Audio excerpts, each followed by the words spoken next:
Bonjour chers auditeurs, chers auditrices. Bienvenue encore dans une nouvelle émission de Lève-toi, ta lumière arrive. Aujourd'hui, nous allons partager un passage sur la vie de la reine Esther, qui est un passage très important, mais qui peut aussi, nous, chrétiens, nous confirmer un petit peu notre marche, nous démontrer un peu comment faire, comment être déterminé quand justement il y a des moments qui ne vont pas dans notre vie. Beaucoup parlent du jeûne d'Esther. Je vais faire 3 jours de jeûne d'Esther pour voir les miracles se déclencher dans ma vie, pour que les portes s'ouvrent, pour que les démons soient massacrés, soient battus. Mais beaucoup ne comprennent pas ou on ne veut pas avoir le cœur d'Esther pour savoir comment cette femme était. Si on voit le livre d'Esther, on voit qu'au début, Esther, pour remettre les choses dans leur contexte, on voit qu'Esther était une jeune femme, elle s'appelait Hadassa, Hadassa aussi, et elle a eu le nom d'Esther par la suite, mais Hadassa. Donc elle avait perdu son père, sa mère, pour remettre dans le contexte, et elle a rencontré, elle avait Mardoché, mais Mardoché en fait l'a pris sous son aile, Mardoché qui faisait partie de sa famille. Donc voilà, elle était la cousine de Mardoché, et en même temps il avait pris sous sa tutelle. Donc il avait pris sous sa main après la mort justement de ses parents. Et la jeune Esther, quand il y a eu justement les filles des Juifs qui ont été prises pour les amener en captivité au palais, donc on a choisi Esther justement, qui était une femme jolie de corps, de figure, qui a plu justement à celui qui était responsable des femmes dans le lieu, dans le palais, et qui justement lui a donné tout ce qui était produit cosmétique. En fait, on l'a formaté à la manière, à la culture des Médès et des Perses. Mais Dieu avait un plan souverain pour la vie d'Esther, pour son peuple par la suite. Parce que Dieu choisit toujours un, mais à but justement de bénir le reste. Voilà pourquoi il a donné aussi Jésus-Christ, afin que par la mort d'un, tous soient sauvés. Il y a toujours un éclaireur, il y a toujours une locomotive dans la vie. Voilà. Et nous voyons, si nous regardons dans le livre maintenant, dans le livre d'Esther, chapitre 4,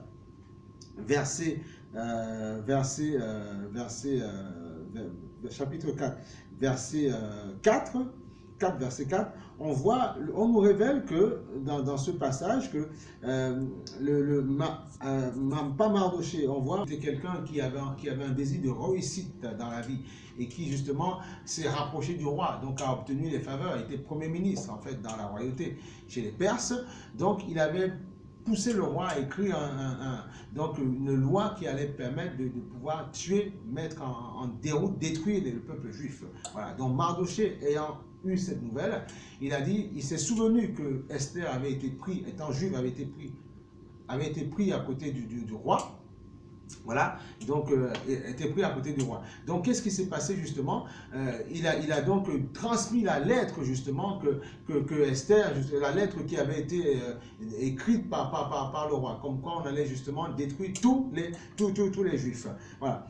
Et donc ensuite, qu'est-ce qui s'est passé? On voit que Esther a reçu justement ce papier-là, mais là où elle s'est un petit peu trompée, on voit que malheureusement, limite c'est un esprit d'incrédulité qui a failli s'emparer d'elle, puisque plus loin, dans le chapitre 4, verset 9, on dit que Attaque, qui était donc au service d'Esther, vient rapporter à Esther les paroles de Mardoché. Mardoché, voilà. Et donc, celle-ci le chargea alors d'aller dire à Mardoché: tous les serviteurs du roi et la population de ces provinces savent que toute personne, homme ou femme, qui pénètre chez le roi dans la cour intérieure sans avoir été provoquée, n'a droit qu'à un seul verdict, la mort. La seule personne qui reste en vie est celle qui a le droit, à qui le roi tend un sceptre en or, justement, pour justement l'empêcher justement de subir le supplice de la mort. Or, en ce qui me concerne, cela fait 30 jours que je n'ai pas été appelé vers lui. Amen. Voilà. Voilà. Donc, on voit qu'au bout d'un moment, elle s'est dit mais qu'elle ne pouvait pas y arriver. Elle n'aurait pas pu y arriver. Si justement, pour venir devant le roi, il fallait justement qu'on soit convoqué, comment elle aurait fait? Et en étant femme, on sait qu'on n'avait même pas le droit de venir à la cour du roi. Donc, on voit qu'elle a été prise par la peur, par la crainte, par la frousse. Mais qu'est-ce qu'on voit? On voit que Mardoché, lui, n'a pas eu peur. Malgré qu'il était de sang familial avec Esther, il lui a dit clairement les choses. Clairement les choses. Il a dit, on dit, Et Mardochée lui fit répondre, ne t'imagine pas que ta position au palais te permettra d'être sauvé. Au contraire, tous les Juifs, en effet, tous les sauvés, au contraire de tous les Juifs. En effet, si tu gardes le silence maintenant, le secours et la délivrance surgiront d'autre part pour les Juifs. Et par la suite, on voit que il dit, et il précise, tandis que ta famille et toi, vous mourrez. Qui sait, peut-être que est-ce pour une circonstance telle que celle-ci que tu es parvenu à la royauté. On voit qu'il y avait eu un tumulte au sein du peuple juif et que les femmes, justement, avaient été prises pour prisonnières dans le palais. Et on voit bien que c'est dans un tumulte qu'elle a été montée, que Esther est montée à la royauté. Donc, il lui prévient bien, si elle ne le fait pas, Dieu choisira quelqu'un d'autre. Voilà. Et plus bas, qu'est-ce qui se passe? Esther fit répondre à Mardochée, va rassembler tous les Juifs qui se trouvent à Suse et jeûnez pour moi. Voilà. Et mangez, et ne mangez ni ne buvez rien pendant 3 jours, ni la nuit ni le jour. Moi aussi, je respecterai un tel jeûne avec mes servantes. Et c'est dans cette disposition que je pénétrerai chez le roi. J'enfreindrai la loi et si je dois mourir, je mourrai. Voilà. Et donc, on voit que Esther s'est rappelée qu'elle était non seulement d'essence juive, elle avait reçu, elle connaissait Dieu. Et elle s'est rendue compte que son titre de royauté a failli lui faire perdre la tête. Heureusement que Mardochée a été clair, n'a pas baissé les bras, a été ferme, a été clair dans ses paroles. Et ça a fléchi le cœur d'Esther. Elle a compris qu'il fallait qu'à cet instant-là, qu'elle revienne tout pleinement à son Dieu. Donc c'est vrai que parfois nous disons, jeûne d'Esther et tout ça, mais avons-nous le cœur d'Esther? Esther était une femme humble, une femme qui savait reconnaître ses erreurs, qui savait reconnaître que là, elle se positionnait très mal. Donc, elle a écouté Mardochée, qui était comme son père dans la foi, qui était son tuteur, son mentor, si on peut dire ça comme ça, puisque c'est lui qui l'a pris sous son aile quand ses parents sont morts. Donc, elle a écouté, malgré le fait qu'elle soit reine, elle a écouté Mardochée, qui lui donnait justement la parole de Dieu qu'il lui fallait. Elle avait compris la mission pour laquelle elle était allée au palais. Elle avait compris que si Dieu l'avait élevée en tant que reine, elle avait un rôle à jouer, elle devait délivrer son peuple captif de la mort, de ce fameux Aman qui avait permis que le roi rédige cette fameuse lettre. Et on voit plus tard, plus bas, que Esther a obtenu grâce aux yeux du roi. Donc le jeûne d'Esther associé au jeûne du peuple a été d'une force toute puissante, puisque on sait que quand un peuple se met ensemble pour prier, pour jeûner, il y a une onction qui est plus forte, qui est plus diffuse. C'est pour ça qu'on dit que l'union fait la force.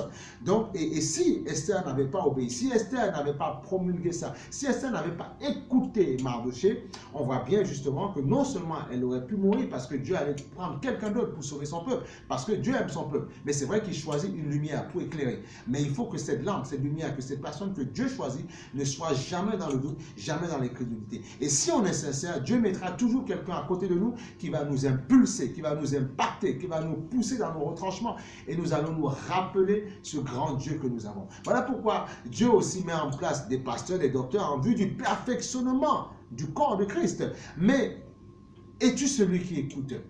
Es-tu celui qui a le cœur d'Esther? Es-tu celui qui entend ce que Dieu veut lui dire? Es-tu celui qui reconnaît peut-être que le fait qu'il soit monté justement en promotion sociale ou dans son entreprise ou même dans un poste, je ne sais pas, politique, est-ce que tu reconnais que tu es peut-être celui qui, un court instant, tu peux t'écarter de la volonté de Dieu. Pas que tu t'écartes, pas que tu pêches, mais tu commences à douter. On a vu qu'elle a eu peur, elle a dit, ça fait 30 jours, est-ce qu'il va m'appeler? Est-ce qu'il aura la même ferveur vers moi? Et on sait que ceux qui viennent sans invitation du roi sont morts, alors je ne vaux rien. Mais elle a eu un sursaut de fierté parce qu'elle savait qu'elle appartenait à l'Éternel. Elle savait qu'elle servait le grand Dieu. Il y avait Jireh, il y avait Sabaoth. Elle savait qu'elle le servait. Elle s'est dit non, je vais obéir à ce que Mardochée me dit parce qu'il a la parole prophétique pour Dieu à cet instant. Et je vais marcher droit. Et je vais me souvenir que si je suis reine, c'est Dieu qui m'a élevé à ce poste. Et comme il m'a élevé à ce poste, je vais faire quoi? Je vais faire sa volonté. Et on voit qu'Esther plus bas, on ne va pas le lire, mais le fait qu'elle ait respecté la volonté de Dieu, elle a eu encore toutes les faveurs du roi. Et pour la petite histoire, Mardochée a été nommé à la place de Aman. Et Aman a été pendu sur la potence qu'il avait mis en place pour Mardochée. Voilà. Donc c'est important de comprendre ça, chers frères, chères sœurs. Il faut rester ferme. même si les combats sont durs, même si le diable ou les démons ou les gens mauvais ou les gens qui nous veulent du mal ou les sorciers, peu importe, ceux qui sont tes adversaires te diront, tu n'y arriveras pas, tu ne monteras pas. Même s'ils essaient de te mettre la pression, même s'ils essaient de te faire peur, tu dois comprendre que tu es un enfant de Dieu. Tu dois comprendre qu'en Christ, tu as la victoire. Voilà pourquoi l'apôtre Paul disait qu'il bénissait Dieu parce qu'il nous donne de triompher en tout temps. Donc tu peux triompher. Fais comme Esther. Aie son cœur. Qu'est-ce que ça veut dire? Quand tu entends la parole, reste enseignable. Ne dis pas que tu connais toutes choses parce que la Bible dit que celui qui s'humilie sera élevé. Celui qui s'enorgueillit sera abaissé. Esther, si elle s'en était enorgueillie en disant « Je suis déjà reine, je n'ai pas besoin de t'écouter, monsieur Mardoché », elle n'aurait pas eu, dans ce cas, elle aurait oublié la loi de la reconnaissance. Qu'est-ce qui se serait passé? Justement, Dieu l'aurait abaissée. Elle serait peut-être partie en exil. Elle serait peut-être écartée comme les rois faisaient avant. Mais parce qu'elle a été humble, parce qu'elle s'est souvenue qu'elle appartenait à Dieu. Et parce qu'elle s'est souvenue de ce que Mardoché a fait. Et c'est parce qu'elle s'est souvenue que Mardoché était celui que Dieu avait appelé dans sa vie pour la faire grandir. Elle s'est dit simplement, je dois écouter, je dois obéir parce que c'est Dieu qui me parle. Donc, qu'est-ce que je pourrais te dire? Écoute, sois enseignable, écoute la parole de Dieu, discerne ce qui te parle, discerne ce qui t'enseigne, connais leur vie, comprends ce qu'ils te disent et obéis simplement. La parole de Dieu ne nous voudra jamais du mal, elle sera là toujours pour nous faire grandir, nous faire prospérer, nous faire avancer, parce que Dieu veut qu'on se perfectionne. Et on voit que dans cette histoire, Esther a obtenu un autre grade spirituel, elle est montée encore en onction, elle a encore eu plus de faveur devant son roi, elle est devenue même la souveraine, carrément, elle est devenue plus proche encore que puisque les rois avaient beaucoup de concubines, beaucoup de femmes. Donc elle a pris la position élevée dans la royauté. Elle a été la reine et son Dieu et son roi justement lui a tout accordé. Et on voit que cette fameuse loi des Perses, des Médès qui voulaient justement tuer justement le peuple juif a été abolie. On a édité une autre loi et on a pendu celui qui était contre le peuple des Juifs, le peuple juif. Et on peut dire aujourd'hui, tout adversaire qui serait contre toi, en Christ, tu peux avoir la victoire. Reste ferme et garde le cœur d'Esther. Ne dis pas simplement, je jeûnerai 3 jours. Non, comprends ce que la portée du jeûne d'Esther. Comprends que c'est le résultat d'une obéissance. Parce qu'elle avait d'abord un cœur obéissant. Elle a chassé l'incrédulité. Elle a jeûné. Et Dieu a fait grâce. Et Dieu a déstabilisé tous les démons de l'enfer qui voulaient déstabiliser encore le peuple juif.